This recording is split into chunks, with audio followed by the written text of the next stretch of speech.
오늘 우리 예배 공동체에게 주시는 하나님의 말씀 로마서 12장에 있는 말씀입니다. 로마서 12장 9절로 21절에 있는 말씀, 우리 함께 한 말씀씩 같이 교독을 하기 원합니다. 로마서 12장 9절로 21절에 있는 말씀,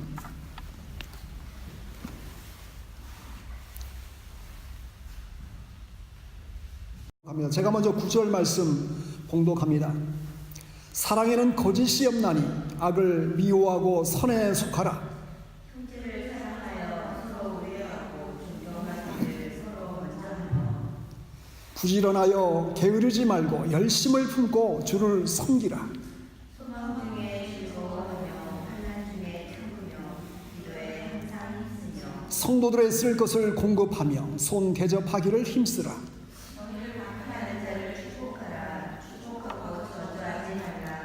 즐거워하는 자들과 함께 즐거워하고 우는 자들과 함께 울라. 서로 마음을 같이하며 높은 데에 마음을 조심하고 도리어 낮은 데 처하며 스스로 죄인 처하지 말라. 아무에게도 악을 악으로 갚지 말고 모든 사람 앞에서 선한 일을 도모하라. 할 수 있거든 너희로서는 모든 사람과 더불어 화목하라. 내 사랑하는 자들아, 너희가 친히 원수를 갚지 말고 하나님의 진노하심에 맡기라. 기록되었으되 원수 갚는 것이 내게 있으니 내가 갚으리라고 주께서 말씀하시니라. 내 원수가 줄이거든 먹이고 목마르거든 마시게 하라. 그리함으로 내가 숯불을 그 머리에 쌓아놓았노라. 우리 마지막 절 같이 봉독합니다. 악에게 지지 말고 선으로 악을 이기라.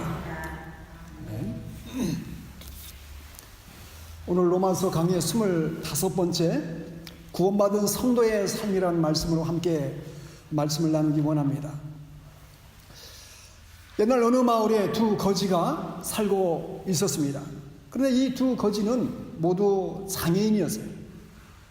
한 사람은 앞을 보지 못하는 시각 장애인이었고, 또 한 사람은 걷지 못하는 그런 안진뱅이 같은 그런 질환을 갖고 있었습니다. 그들은 일을 할 수 없었기 때문에 어쩔 수 없이 구걸하면서 생계를 이어갈 수밖에 없었습니다. 또 두 사람 모두 다 가족도 없었기 때문에 서로 마음이 맞아서 이제 서로 도우면서 살기로 하고 한 집에 살게 되었습니다. 앞을 못 보는 소경은 안진뱅이를 등에 업고서 안진뱅이의 다리 역할을 했습니다. 그리고 안진뱅이는 소경의 등에 옆에서 소경의 눈 역할을 하면서 서로 도우면서 이렇게 생활을 했습니다. 그 모습을 본 동네 사람들이 그래도 둘이 이렇게 서로 눈이 보이지 않지만은 또 걷지 못하지만 서로 그 결함을 보완하면서 살아가는 그 모습을 보면서 이게 구걸할 때의 그 모습을 보면서 더 마음이 측은하게 여기면서 많은 그런 그 구걸하는 음식을 주기도 하고 또 도움을 주기도 했습니다. 비록 장애를 갖고 있었지만 나름대로 이렇게 서로 의지하고 도우면서 이렇게 살아가고 있었습니다. 그러던 어느 해 그 지방에도 큰 흉년이 들게 됩니다. 동네 사람들의 살림 자체가 참 먹고 살기도 힘들어지니까 구구로 해도 많은 식량을 나눠주지 못하는 것입니다. 조금 이 식량이 조금 부족해지니까 안진뱅이의 마음속에 이 욕심이 생기게 되었습니다. 똑같이 50% 나눠서 이게 먹었을 때는 뭔가 보니까 자기께 좀 적어 보이고 그러면서 욕심 생겨서 앞을 보지 못하는 소경의 그 음식 식량을 자기는 더 많이 갖고 소경은 앞을 보지 못하니까 조금 줄었습니다. 하루 지나고 시간이 계속해서 지나면서 안진뱅이는 더 살이 쪘습니다. 그러나 앞을 못 보는 그 소경은 먹어도 이게 계속해서 허기지고 배가 고픈 것입니다. 이제 어느 해 가을이 지나고 겨울이 되었는데 이제 이날도 차가운 바람이 불지만 그래도 구걸을 하러 동네로 이제 나갔습니다. 이 앞을 못 보는 소경이 안진뱅이를 업고 이렇게 동네를 돌아다니는데 너무 힘이 드는 거예요. 왜냐하면 제대로 먹지 못해서 다리에 힘도 없고, 또 업혔던 그 안진뱅이의 몸무게가 너무너무 무거워지고 살이 쪄가지고 얻고 이렇게 계속해서 돌아다니 너무너무 힘들어서 결국 쓰러지고 말았습니다. 차가운 밤을 지내면서 안타깝게 안진뱅이도 소경도 그 추운 날씨에 겨울에 얼어 죽고 말았다는 것입니다. 여러분, 참 돕고 함께 이렇게 힘이 되어서 살아가는 그 모습을 보았을 때 정말로 그래도 연약하지만 부족하지만 힘들지만 극복한 그 모습을 보면서 모두가 다 함께 좋아했고 또 도움을 주었지만은 욕심이 들어감으로 인해서 이 비극적인 일이 안타깝게도 벌어지고 말았던 것입니다. 여러분, 우리 모두는 함께 더불어 살아가는 존재들입니다. 여러분, 그래서 사람인자 한문을 보면은 이렇게 사람인자를 쓰지 않습니까? 함께 더불어서 이게 의지하는 사람인자입니다. 함께 도움을 주고 때로는 도움을 받고, 내가 있기 때문에 당신이 있는 것이고 당신이 있기 때문에 또 내가 더불어서 함께 존재하며 공동체를 이루어 나가며 살아가는 것이 바로 우리들의 존재입니다. 그러므로 한 사람 한 사람이 귀한 존재이고 소중한 존재이고 또 그만한 대우와 가치를 받을 만한 존재가 바로 더불어 살아가는 사람들, 우리의 이웃들이다라는 것을 보게 됩니다. 여러분, 지난주에 살펴보았던 것처럼 하나님이 가장 기뻐하시는 삶은, 기뻐하시는 그것은 바로 우리의 몸으로 드리는 예배다라고 했습니다. 몸으로 드리는 예배, 그것은 우리가 이 자리에 공적인 예배로 하나님을 예배하는 자리지만 물론 이것도 중요합니다. 그러나 하나님이 찾으시고 하나님이 기뻐하시고 하나님께서 기대하시는 정말로 귀한 예배는 우리의 삶의 현장에서 말씀대로 순종하고 말씀대로 살아가고 말씀대로 또 행동하는 그러한 삶으로 드리는 예배를 하나님께서 찾으신다는 것입니다. 그럼 우리가 로마서 거의 20주 이상을 20번 이상을 계속해서 구원의 교리에 대해서 말씀을 나누지 않습니까? 하나님께서 정말로 소망 없고 구원의 희망이 없는, 정말로 죽을 수밖에 없는, 심판받을 수밖에 없는 영혼을 구원의 길로, 진리의 길로, 생명의 길로 인도해 주시기 위해서 독생자 되신 예수 그리스도를 이 땅에 아낌없이 보내주셔서 그 목숨을 아낌없이 대속물로, 속량물로 내어주기까지 사랑하신 하나님의 그 사랑이 구원의 은혜 가운데 깊게 스며 있음을 우리를 통해서 보여주셨습니다. 그러므로 사랑하는 형제들아, 너희의 삶은 이제는 하나님이 기뻐하시는 그 삶의 모습을 살아가라라고 로마서 12장 1절로 2절을 통해서, 그래서 하나님의 뜻이 무엇인지 분별하는 하나님의 백성이 되라라고 지난주에 말씀을 함께 나눴습니다. 오늘 본문은 우리가 9절부터 21절까지 말씀을 나누는데 이 읽었던 말씀은 크게 두 부분으로 나눌 수가 있습니다. 9절부터 13절까지의 말씀은 교회 신앙 공동체 안에서의 어떻게 살아야 할지에 대해서 말씀을 해주고 있습니다. 그리고 14절부터 21절까지의 말씀은 이 세상의 그리스도인들이 어떤 삶의 자세로 살아가야 할지, 특별히 이 세상 가운데 성도를 핍박하고 또 성도와 원수된 이들을 맞닥뜨리게 되었을 때에 그들과의 관계가 어떠한 관계, 어떠한 자세로 살아가야 할지를 말씀해 주고 있습니다. 먼저 9절부터 13절까지 교회 공동체, 성도 간에 어떻게 살아가야 할지를 말씀하면서 제일 먼저 우리에게 제시해주는 한 가지 원리가 바로 사랑의 원리를 말씀해주고 있습니다. 오늘 9절 말씀에 어떻게 말씀합니까? 사랑에는 무엇이 없나니? 사랑에는 거짓이 없나니? 사랑에는 거짓이 없나니? 여러분, 여기서 사용된 사랑은 하나님의 사랑을 말할 때 쓰이는 아가페라는 그런 단어를 사용하고 있습니다. 하나님께서 연약하고 허물 많은 인간을 사랑하시듯이 그 하나님의 동일한 사랑으로 함께 성도된 그리스도의 지체들을 바라보면서 그들을 용납하고 그들을 품고 그들을 사랑하라라고 말씀해 주고 있습니다. 그런데 사랑에는 무엇이 없다고 했습니까? 거짓이 없다. 거짓이 없다. 여러분, 거짓이라는 말은 고대 헬라 시대에 영국 배우들이 가면을 쓰고, 우리가 이 오페라 같은 거 보면 팬텀 오브 디 오페라 같은 경우도 가면을 쓰고 딱 자기 역할을 하지 않습니까? 그 주인공이 어떤 생각, 어떤 그런 삶을 사는지에 상관이 없어요.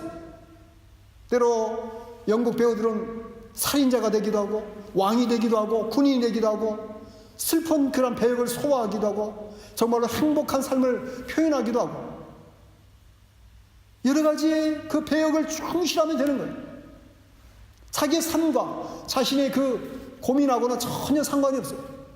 그냥 그 배역만 소화하면 되는 것이죠. 그것이 오늘 사용되고 있는 거짓이란 단어의 그 의미다라는 것입니다. 영국 배우가 자신을 속이면서 그 역할을 하듯이 그 사랑에는 그런 거짓이 없다는 것입니다.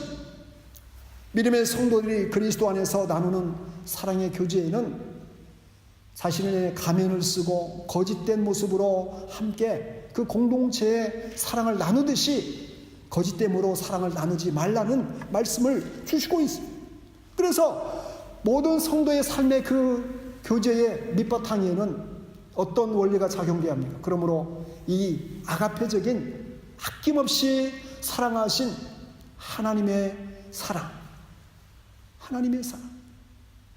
우리가 하나님의 사랑을 이해하기 참 어려웠지만 하나님의 사랑을 우리가 그래도 조금이라도 이해할 수 있는 부분이 무조건적인 헌신적인 그 부모님의 사랑이라고 생각할 수 있습니다. 하나님의 사랑은 너무나 어떻게 하나님의 사랑이 느껴지는지 알 수 없지만은 최소한 수많은 사랑이 있지만은 부모님께서 우리를 용납하시고 품어주시고 조건 없이 아낌없이 사랑해 주시는 그 부모님의 사랑을 생각하면서 우리가 다시 한번 이 사랑의 원리로 하나님께서 우리에게 붙여주신 형제 자매 성도님들을 바라보면서 그 사랑의 원리로 품고 생각하고 대하시는 그런 성도의 모습이 되시기를 주님의 이름으로 축원을 드립니다. 오늘 이어지는 본문 10절에도 형제를 사랑하여 서로 우애하고 존경하기를 서로 먼저 하며, 이 계속해서 반복된 단어가 서로래요. 서로 이치하다. 서로 내가 나이가 많기 때문에, 내가 더 사회적인 신분이 더 높기 때문에, 더 많이 공부했기 때문에, 더 건강하기 때문에, 더 재능이 많기 때문이 아니라 누가 먼저라고 할 것 없이 그 삶의 자리에서 서로 먼저 하며 섬기고 사랑하는 그 손길을 먼저 하나. 여러분, 이런 어떤 자존심이 작동되면 먼저 하는 것이 되게 힘들어져요. 그렇잖아요? 하다못해 악수를 청하는 것도, 하다못해 악수를 청했는데 안 받아보세요. 기분이 싹 상하면서 날 무시해? 하면서 이 마음의 문이 싹 닫힐 때가 있지 않습니까? 사랑을 표현했는데 안 받아. 그러나 형제를 사랑하여 서로 우애하고 존경하기를 서로 먼저 하는 그러한 공동체가 되고, 그러한 사귐의 현장이 될 때에 바로 그 공동체가 더욱더 하나 되고 더욱더 사랑 가운데 세워져가는 축복된 공동체가 될 것임을 말씀해주고 있는 것입니다. 우리 11절 말씀 이어서 같이 한번 읽어봅니다. 11절, 부지런하여 게으르지 말고 열심을 품고 주를 섬기라. 여러분, 이미 8절에도 다스린 자에게 갖춰져야 할 덕목 중에 하나가 부지런함을 이야기하고 있는데, 오늘 11절 본문에도 모든 성도들이 갖춰야 할 그 삶의 하나의 캐릭터 중에 하나가 열심을 품고 주를 섬기는 것이다 말씀하고 있습니다. 열심히 하는 것, 뭔가에 자신의 삶의 자리에 맡겨주신 그것을 정말 열심히 하는 것. 하다못해 가사 일을 하든지, 하다못해 직장에서 자신에게 맡겨진 그 일을 하든지, 열심히 하는 그 모습을, 또 정말로 열심히 운동 선수하는 그 선수의 그 땀방울을 보면서 어떻습니까? 보는 사람도 흐뭇해하는 것이에요. 하다못해 자녀가 열심히 공부하고 있는데, 야 이놈아 왜 이렇게 쓸데없이 열심히 공부해 하면서 책망하는 부모가 있습니까? 열심히 회사 일을 하고 있는데, 야 그 직장 상사가 보면서 쓸데없이 왜 열심히 이렇게 하느냐고 나무랄 사람이 없어요. 열심히 하는 사람은 보는 사람도 또 본인 자신에게도 그 열심을 통해서 맺혀지는 귀한 열매들이 있기 때문에 정말 가치 있게 보여지는 것입니다. 여러분 지금은 은퇴했습니다만 만체스터 유나이티드에서 뛰었던 박지성 선수가 있습니다. 여러분 박지성 선수의 그 장기는 뭡니까? 열심히 뛰는 것이에요. 그 11명의 선수들 중에 제일 열심히 그냥 공이 저쪽에 있던 어떤 막 하여가 달름박질 하는 데는 그 어떤 선수보다도 멈추지 않고, 그래서 그 별명이 세계의 패를 가진 선수다. 세계의 패. 다 2개밖에 없는데 하나가 더 있어요, 이 선수. 그만큼 열심히 뛰어다니. 어떻게 보면은 스피드도 좀 떨어지고, 또 축구에서 테크닉도 좀 떨어지고, 근다고서 키가 커가지고 헤딩을 잘하는 것도 아닌데 열심히 뛰다 보니까 감독도 인정하고 또 함께 뛰는 선수도 인정하고, 그리고 그 유명한 클럽에서 쫓겨나지 않고 그래도 30대 초반까지 정말로 좋은 커리어를 이뤄갈 수 있는 그런 인정받는 그런 선수가 되었던 것입니다. 열심을 다하는 것, 정말 인생을 살아가면서 나이가 들어서 결코 후회하지 않는 삶의 자세가 부지런히 열심을 다해서 살아가는 삶의 자세라고 믿습니다. 이어지는 12절 13절 말씀 같이 한번 읽어보기 원합니다. 12절 13절 말씀. 소망 중에 즐거워하며 환난 중에 참으며 기도에 항상 힘쓰며 성도들의 쓸 것을 공급하며 손 대접하기를 힘쓰라. 참 여러 가지 이렇게 하라는 것들이 지금 계속해서 반복해서 나오고 있는데, 이 모든 것들의 그 바탕에 무엇이 있어야 합니까?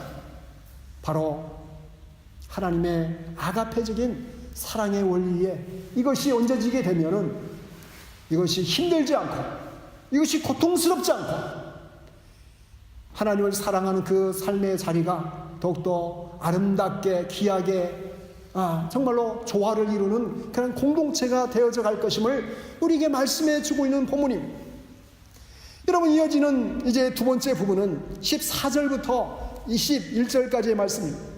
그러면 믿음의 백성들이 이 세상의 교회 문을 나가고 신앙의 공동체의 문을 나가서 하나님을 알지 못하고 예수를 믿지 않는 그런 사람들과 맞닥뜨리게 됐을 때에, 그러면 뿐만 아니라 믿는 사람들을 핍박하고 믿는 사람들을 어렵게 하는 그런 환경, 그런 사람들을 만나게 될 때에, 그러면 그 환경 속에서, 상황 속에서 어떠한 삶의 자세를 가지고 살아야 할지를 오늘 본문 14절부터 21절까지 말씀을 통해서 주시고 있습니다. 몇 가지 그 원칙을 우리에게 제시해 주고 있는데, 첫 번째 14절 말씀에 축복하는 이웃이 되라라고 말하고 있습니다. 축복하는 이웃이 되라. 14절 말씀 한번 같이 읽습니다. 너희를 박해하는 자를 축복하라. 축복하고 저주하지 말라. 참 너무 감당하기 어려운 말씀인 것 같습니다. 너희를 박해하는 자를 박해하라가 아니라 너희를 박해하는 자를 그것이 아니라 축복하라. 축복하고 저주하지 말라. 이런 핍박이라는 것은 어느 상황에 주어지게 됩니까? 바로 신앙의 문제를 가지고 삶을 핍박하게 됩니다. 또 넓은 의미로 보면 우리가 정말로 아무런 잘못한 것을 하지 않았음에도 불구하고 이유 없이 우리를 힘들게 하고 어렵게 하는 그런 사람들이 있다는 것입니다. 이유 없는 핍박을 받게 되었을 때에 하나님, 저는 다리가 부러지게 하듯이 저 사람 가다가 그냥 넘어져서 그냥 그 코가 그렇게 하든지 그러고 싶은 마음이 들지만은 오늘 본문에는 그들을 축복하라. 여러분, 사실 원수를 사랑한다는 것은 우리 영역의 그런 단어가 아닌 것 같습니다. 인간에게는 우리가 사랑이라는 그런 단어가 있지만은, 그러나 그 사랑도 자세히 살펴보면은 때로는 조건적이고 또 때로는 그냥 본능적인 그냥 감각적인 사랑일 때가 너무나 많이 있습니다. 정말 그 사랑을 다시 한번 하나님 앞에 내려놓으면은 가면 쓴 사랑의 모습 그 이상도 그 이하도 아닌 것임을 보게 되는 것입니다. 그래서 우리나라 민요 가운데 아리랑이라는 그 민요를 아시고, 아리랑 아라리요, 그 다음에 아리랑 고개를 넘어간다,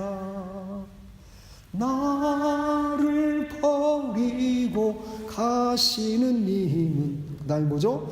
신이도 못 가서 발병난다. 다리가 부러지든지 발이 그냥 부럽터가지고 뭐 어떻게 잘못되든지 가다가 가지 못하도록. 어떻게 보면 참 이게 우리의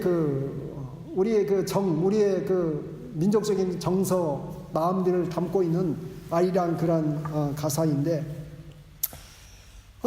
참 나를 버리고 가시는 님은 그냥 가다가 축복하는 그런 말이 아니라, 어떻게 보면 그 의미 속에 어떻게든지 해서 다시 돌아오기를 원하는 그런 염원하는 마음이 있겠죠.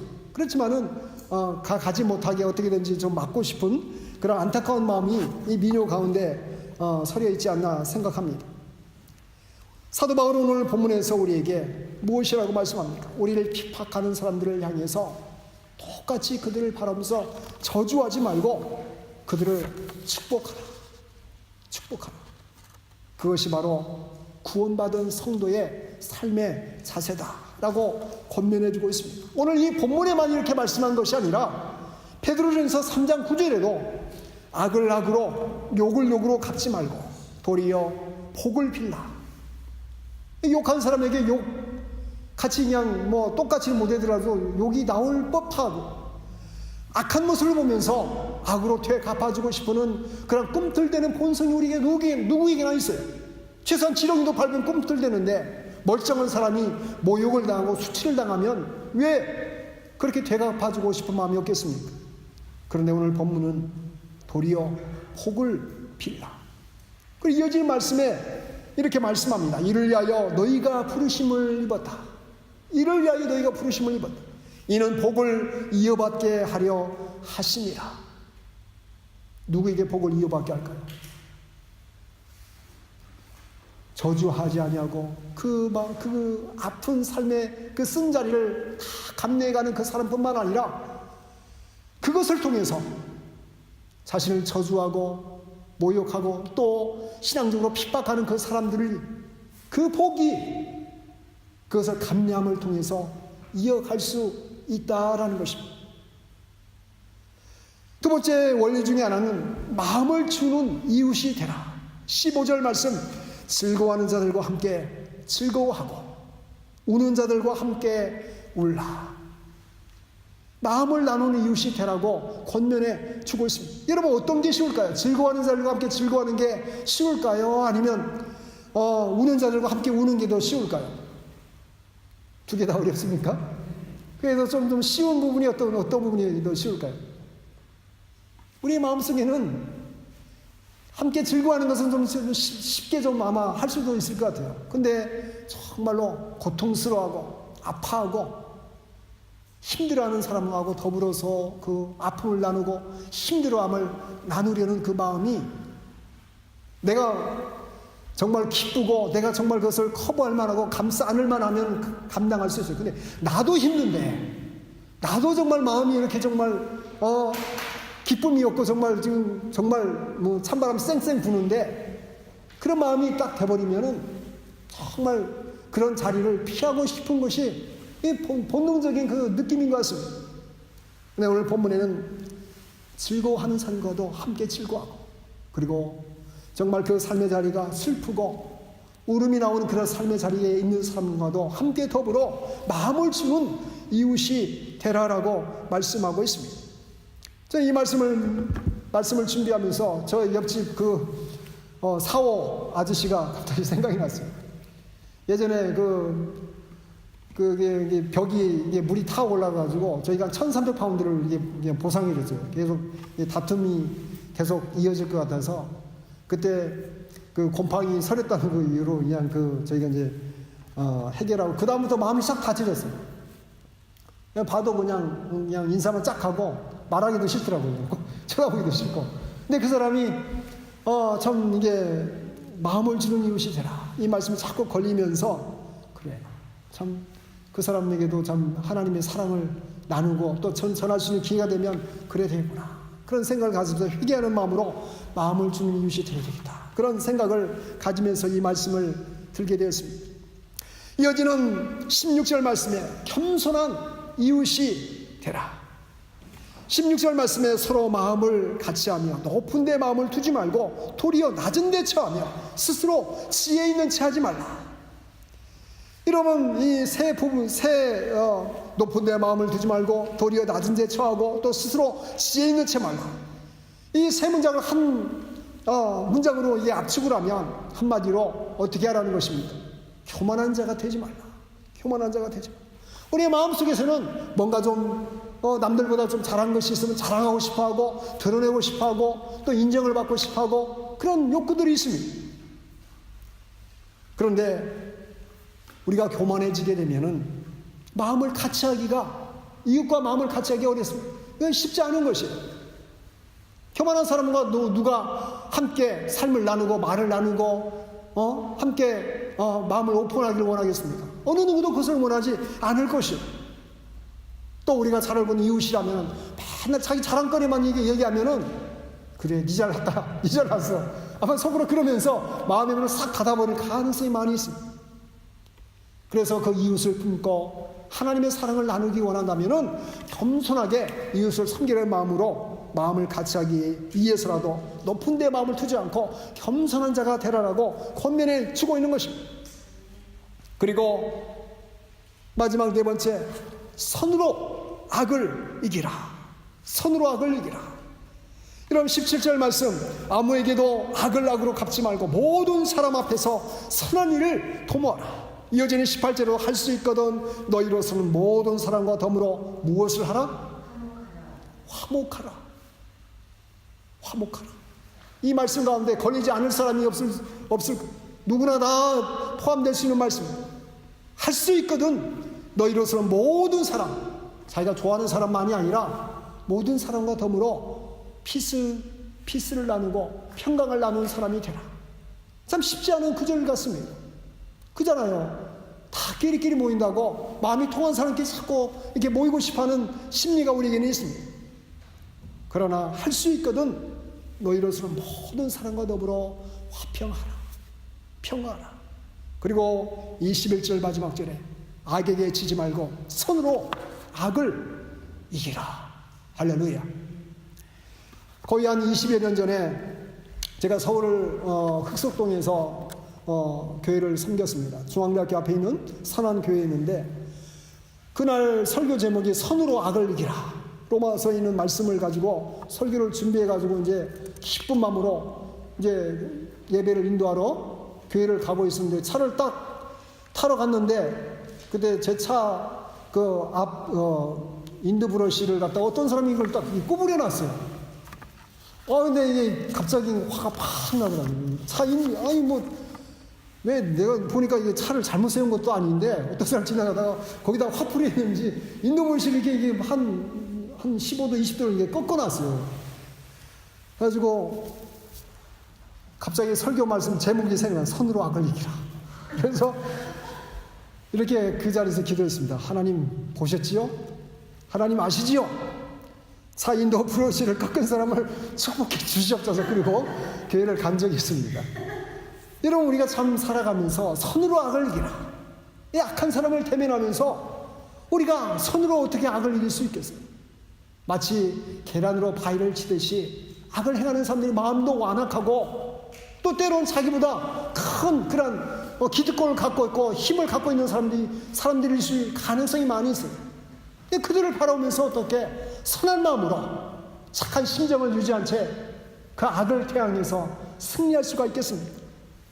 그럼 우리가 이 로마서 12장에 구구절절 말씀해 주는 말씀들 우리의 힘으로 우리의 능력으로 감당할 수 있는 것이라고는 하나도 없음을 보게 됩니다. 신앙적으로 우리 믿음의 삶을 박해하고 핍박하는 사람을 어떻게 우리가 축복할 수 있겠습니까? 어떻게 함께 이웃과 함께 기뻐하고 이웃과 함께 슬퍼할 수 있겠어요?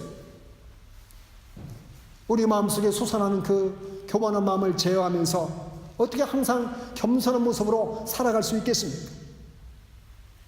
어떻게 모든 사람과 화목하며 살아갈 수 있겠습니까? 선으로 악을 이기며 하루하루 어떻게 우리가 살아갈 수 있겠습니까? 우리가 할 수 있는 영역이 결코 아님을 오늘 말씀을 통해서 다시 한번 보게 되는 것입니다. 그럼에도 불구하고 우리의 힘으로는, 우리의 능력으로는 할 수 없지만 하나님께서 우리를 구원하신 그 구원자의 그 삶이 어떤 것인지를 우리에게 지금 제시해 주고 있는 것입니다. 이 구원의 교리를 말씀하면서 우리와 함께 하시는 보혜사 성령이라는 것을 말씀하죠. 보혜사 성령. 아바 아버지라 부르짖고 바라보고 의지하고 그의 도우심을 바라보는 그 성령의 권능을 바라보면서 우리 넉넉히 승리하고 넉넉히 극복하고 넉넉히 우리의 삶의 자리에서 이런 삶을 선으로 악을 이기고 악을 퇴적하고 넉넉히 이웃을 품고 사랑의 원리로 모든 성도들을 함께 그리스도 안에서 세워나가는 믿음의 공동체를 세워나갈 수 있는 믿음의 사람이 될 수 있을 줄 믿습니다. 우리의 힘으로는 불가능합니다. 우리 능력으로는 결코 감당할 수 없지만 부족함을 느낄 때마다 할 수 없다는 것을 깨달을 때마다 하나님의 도우심을 구하면서 나는 할 수 없지만 하나님이 함께 하시면 나는 극복하고 감당할 수 없지만 하나님이 개런티해 주신 그 말씀대로 내가 의지하며 나갈 때에 하나님의 능력으로 넉넉히 이기고 승리할 수 있을 줄 믿습니다. 그런 마음의 자세로 우리가 살아갈 때에 우리의 삶의 자리 가운데 하나님의 놀라우신 기쁨의 삶으로 드리는 예배의 현장이 우리의 하루하루의 삶이 되어질 수 있을 줄 믿습니다. 우리 그런 마음으로 하나님의 도우심을 구하는 마음으로 한 3분 정도. 하나님, 그렇습니다. 나의 힘으로 나의 능력으로는 불가능하지만 하나님이 도우시고 하나님이 함께 하시면 능치 못함이 없는 줄 믿습니다. 그런 마음으로 우리 이 시간 한 3분 정도 간절한 마음으로 함께 기도하기 원합니다.